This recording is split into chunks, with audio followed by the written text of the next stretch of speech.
One steadfast bull, though, sticking to his case for a year-end comeback. CNBC contributor Tom Lee, he's the head of research at Fundstrat Global Advisors. He joins me now. You know, Tom, I have to admit, when I have you on, people say, why you keep having him on? He's too bullish.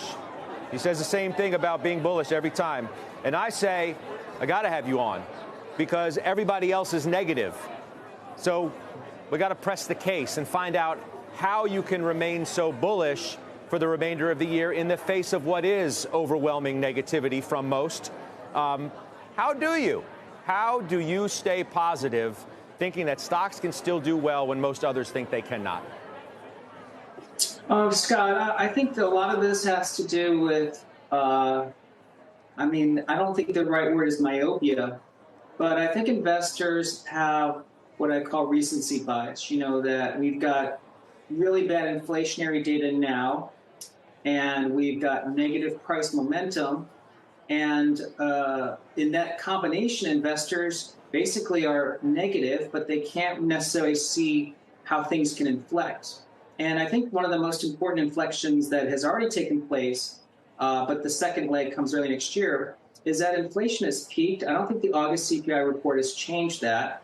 And if you look at what the bond market's saying, it's saying that by the middle of next year, inflation using swaps is going to be around 2.5%. So we're talking about inflation dropping from 8% today to 4% early next year to 2.5%. And that means the Fed's, in terms of hiking, is going to be done sometime early next year. That didn't change with the August CPI, though. Maybe the level of hikes that we're into, but the data, those peaks, isn't changing. And what I think is the most important is when the Fed is sort of vanquished inflation, and even Alan Blunder said, this is kind of a young inflation, not going to take decades to fix. Then corporate America is emerging from a time where they survived COVID and didn't see profit margins collapse. And then they went through a 2-generation level of inflation never seen, and then they survived. To me, that's going to be taking out a huge tail risk out of equity risk premium.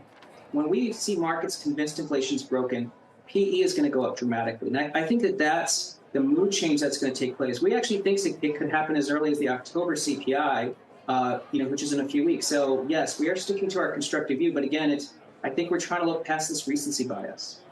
Yeah. Speaking of recency, FedEx, that doesn't give you any sort of pause that it's a canary in a coal mine, that it's the first of many to come out and warn, and therein lies the biggest problem? Scott, you always have to pay attention to transports because they're a pretty good real-time and early sort of barometer of economic activity.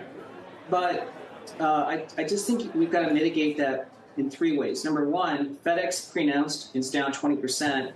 And on the day that it pre-announced and it's down huge, the market's down kind of in line with some of the weakness all week. It hasn't accelerated the sell-off.